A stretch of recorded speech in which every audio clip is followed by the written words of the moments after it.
Greetings comic lovers and welcome back to Casually Comics, the channel where we chat all things comics, from reviews of comics new and old to history to anecdotes, really wherever our whims take us. Today I'm taking you over to a series that I've been rereading, because while you're trying to keep up with never-ending events, shifting timelines coming out of the big two companies when it comes to superheroes, the best thing to do is just to reread something from years ago.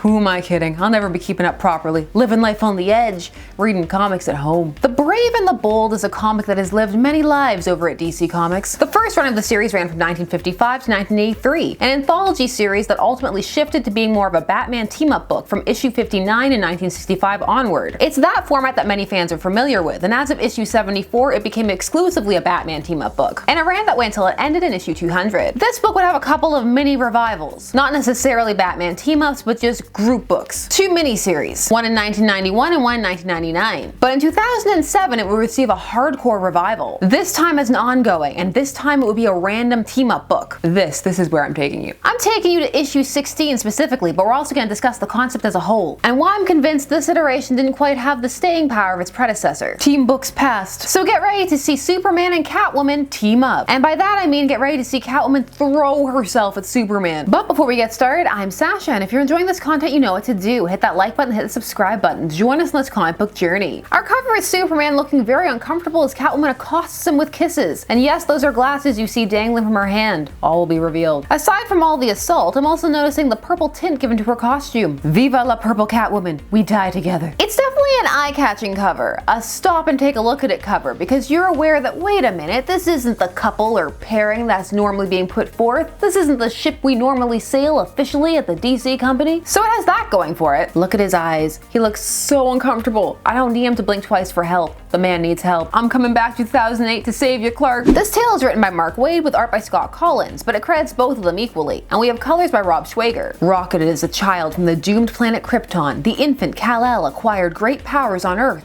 where he fights for truth and justice as Superman. Selina Kyle, the world's greatest thief, prowls the streets of Gotham City as Catwoman. I can feel the struggle to find something as grandiose for her blurb. So our setup, Batman is away doing something not this, and he asks Superman to cover for him. That doesn't sound like him. The 2008 version of him. Did Clark lock him up in the basement because he wanted to play Batman? Yep, these are the questions I'm asking, and if the question taught me anything, it's that it's not the answer, it's the question. Yes, that's the thing he actually said. Commissioner Gordon is fine with the Man of Steel filling in, and Clark knows that there's supposed to be an auction for Gotham's underground going down that night. The more I hear about Gotham's nightlife, the more plausible both that underground fashion show and rap battle seem. Those are from Harley Quinn, Black, White, and Red. His signing of autographs for the awestruck Gotham PD is interrupted when he hears an alarm go off, and he decides to head off and handle it, even though Gordon says he'll send a car. Cat burglar, underground auction.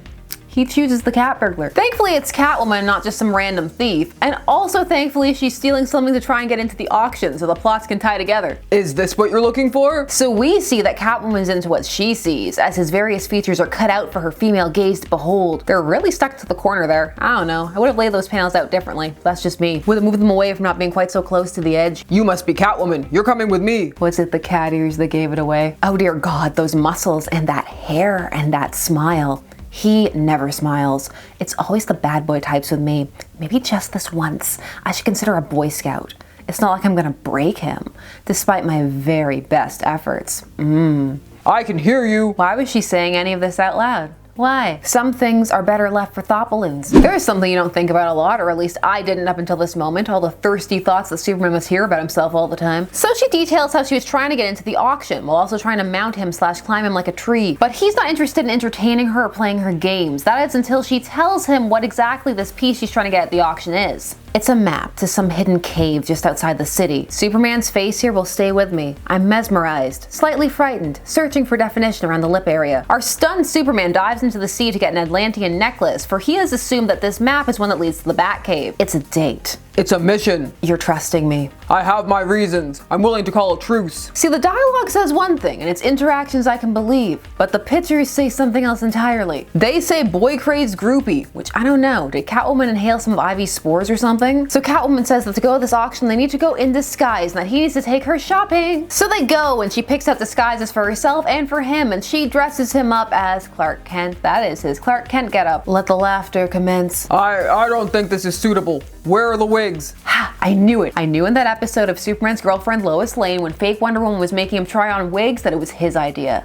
He wants to live wig life. Come on, Clark. One of us. One of us. Embrace it. So they use this necklace to get into the auction. And of course, our map isn't the first item that's being auctioned off, so they have to wait. Which is when Clark reveals that the necklace he brought up isn't going to do so well up on the surface exposed to all that open air, as he puts it. It's disintegrating. He's stressed about that. I'm stressed because I am certain that someone there must have seen Clark Kent and that he's going to blow everything and ruin his life. Also, a Joker card dipped in venom goes for $10,000. Seems a little steep. Punchline taught me that you can find that recipe on the internet. The map comes up, and with it a water sample full of a swirling gelatinous seeming liquid. And so Clark surmises it's not the Bat Cave, it's the cave where Clayface Matt Hagen got his powers. In the comics there are like 8 Clayfaces. There are multiple origins. There may be more at the time of this recording. I have to go count some Clayface. This is the magic cave water origin. Clark is relieved, but that relief is short-lived as their necklace is gone. And they're about to be kicked out, aka asked pretty violently to leave. But when one of the guards tries to smash Clark with a bat, his shirt is torn open, revealing the Superman logo. And they all run away. Again, commence the laughter. Yes, this is a funny concept, I acknowledge this. The whole bit, the ha, he's dressed like Clark, the ha, they all run away cause Superman, but I'm still just like, somebody's gonna recognize him, they're gonna make the connection, and it's gonna be over. And for what, Clark? There are so many other ways to deal with this. In the confusion, Catwoman has absconded with the map and the vial. So Superman decides to have some fun and pull a Batman by intimidating the auctioneer, who isn't fully going for it, but also isn't willing to take that much of a chance. It's cause he says lousy punk. Clark gets his intimidation ideas from old Clint Eastwood movies, but he doesn't have time to get dirty because in the crowd he overhears a woman talking about Selina and how she's got the map and how the people guarding the grotto have to stop her, use the water if they have to. What was their relationship before? It doesn't matter. He's got to get there and stop all of this from going down. I mean, she says that they're to kill her, and Superman can't have that. Selina has now decided that using her thought bubbles is a better life choice than drooling on the floor. She's found out about how Clayface got his powers through a gossipy Riddler. I do love the idea of the Riddler being a horrible gossip, but you have to guess all of it in riddles. That'd be so annoying, so on point. The goons guarding the cave must be getting paid handsomely because they have indeed taken a dip and turned themselves at least partially into Clayface-like creatures. But Superman rounds them up and they haven't been in long enough for the effects to be permanent. But Superman has misread this whole situation. Catwoman didn't want the water for herself, she wanted to blow up this cave of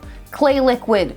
For Batman or reasons, doesn't really explain why, she's blowing it up. See? Good things happen when you trust me. Let me explain, because I obviously haven't made myself clear. Batman can put you away 8 days a week, twice on Saturday. He doesn't. He lets you run loose for his own reasons, and whatever they may be, well, it's not so much that I trust you, I trust him. And so she gives him a kiss on the cheek, and he looks like he needs an adult. More than one. Several. The whole league. This was fun. Let's do it again sometime. I'll come to Metropolis.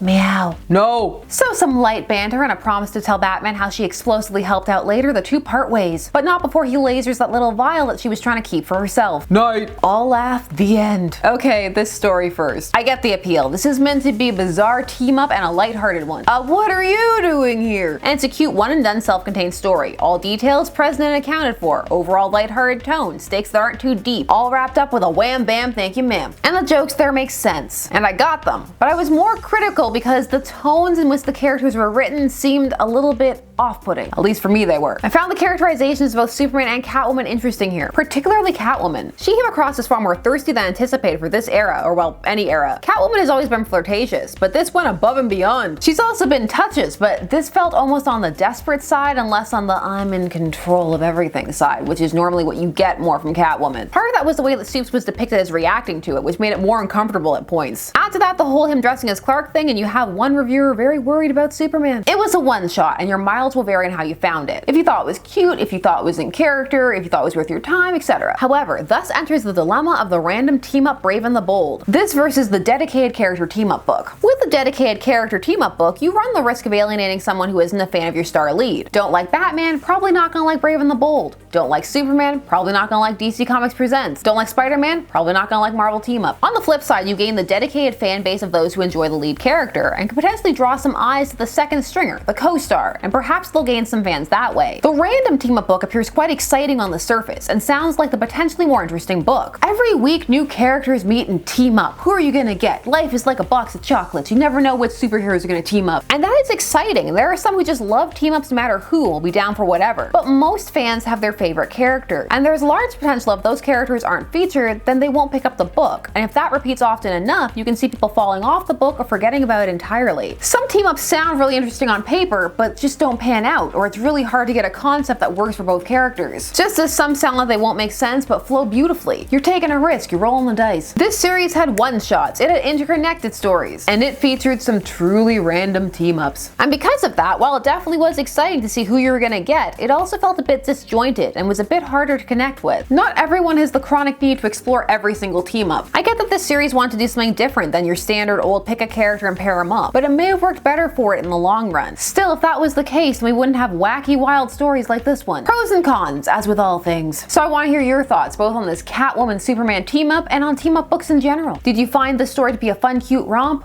Oof. Meh. Do you like your team-ups with one staple character, or are you out there to just try all the random combinations? Taste the rainbow. Share all your thoughts down below. While you're down there, please do all the YouTube things. Like, share, comment, subscribe, and hit the bell notification so that you never miss a vid. Thanks so much for taking some time of your day to spend it discussing comics with me. I always appreciate it, and I will see you again soon. Bye-bye.